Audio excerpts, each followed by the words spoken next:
मूर्ति आएगा किसके चॉइस से आता है? ऋषि मुनि के चॉइस से आता है। उन्होंने जो परमात्मा देखा था वो स्वरूप चाहिए। स्टार्ट कहीं से भी कर, लेकिन जाना चाहिए तुझे वहां जिसका स्वरूप उसने वर्णन किया है। घर पे गणेश चतुर्थी आती है, गणपति का आप क्या क्या करते हो जरा फास्ट रिवाइज करोगे। पहले क्या होता है? कैलेंडर में दिखता है गणपति आने वाला है, गणपति है 15 दिन के बाद, 20 दिन के बाद, तो क्या पहले नाचो गाओ, तुरंत गणपति बुकिंग करो, बराबर है? पहले गणपति बुकिंग, तो मूर्ति आएगा तो किसी का दाएं सोने वाला आएगा, किसी का बाएं सोने वाला आएगा, किसी का लेटा हुआ आएगा, किसी का खड़ा आएगा, किसी का हाफ चड्डी वाला आएगा, किसी का पूरा वो धोतर सोला वो वैसा वाला आएगा।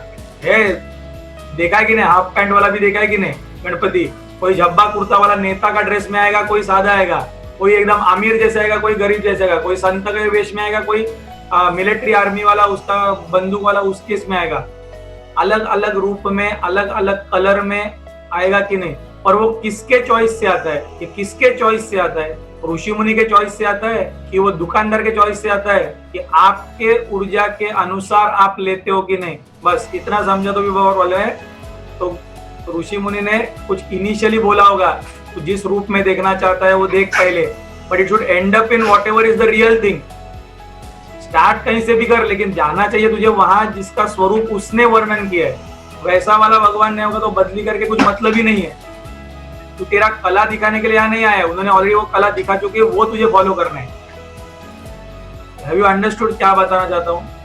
अर्ली डेज में आर्ट के लिए, अपना इच्छा पूर्ति करने के लिए फाइन, फर्स्ट ईयर के लिए उसको जो सिखाना है वो सीखना है, तो उसका कुछ मतलब है। तो डेकोरेशन कंपटीशन नहीं है वो, आपका आर्टिस्टिक कंपटीशन नहीं है वो।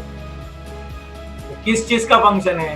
नर से नारायण जाने के लिए उन्होंने जो परमात्मा देखा था वो स्वरूप उनको जैसा चाहिए था वो वर्णन चाहिए। आपको उसको क्या डेकोरेट करना है? वो आदमी नहीं है, वो काल्पनिक चीज है। यहां तक समझे आपको? तो उनकी कल्पना से चलना है, आप पे कल्पना से नहीं। तो इज इट क्लियर? अभी उनकी जो कल्पना है उसके हिसाब से चलना है, आप पे कल्पना से नहीं।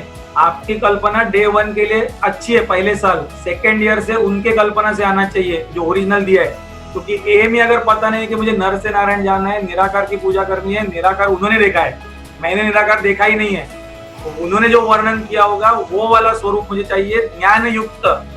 ये दोनों का पूजा मैं करता हूँ तभी मैं उस स्टेट तक पहुंच सकता हूँ। क्या फायदा उसको आधा टी शर्ट और आधा चड्डी लेके, स्कूल बैग पहना के, फिर उसका कुछ मिलिट्री का ड्रेस दे के, उसका वर्णन ही वैसा नहीं है तो उसको क्या मतलब है वो चढ़ा के करके? उसका जो वर्ण, कोई साईं बाबा के रूप में गणपति बना देता है, कोई इसके रूप में कर देता है, ठीक है, पर उसका वर्णन ही कुछ अलग है ना। तो गणपति क्यों चाहिए? डायरेक्ट साईं बाबा का ही पूजा करो ना। Are you all getting the point? कहाँ गलत जा रहे हैं हम? साईं बाबा भी परमात्मा का रूप होगा, मैं ना नहीं बोल रहा हूँ कि ज्ञानेश्वर होंगे, पर ये कला का कंपटीशन नहीं है। This is something different. हाँ, तो फर्स्ट ईयर ठीक है, मैं बोल रहा हूँ केजी में हो आप, तो कभी तो फर्स्ट में जाओगे कि नहीं? वो टाइम तो ओरिजिनल लोगे कि नहीं उनकी कल्पना? उसके बाद वो कल्पना समझोगे कि नहीं? फिर आगे प्रवास चालू होगा। मूर्ति is for 0 to 6 age, that is step number 1।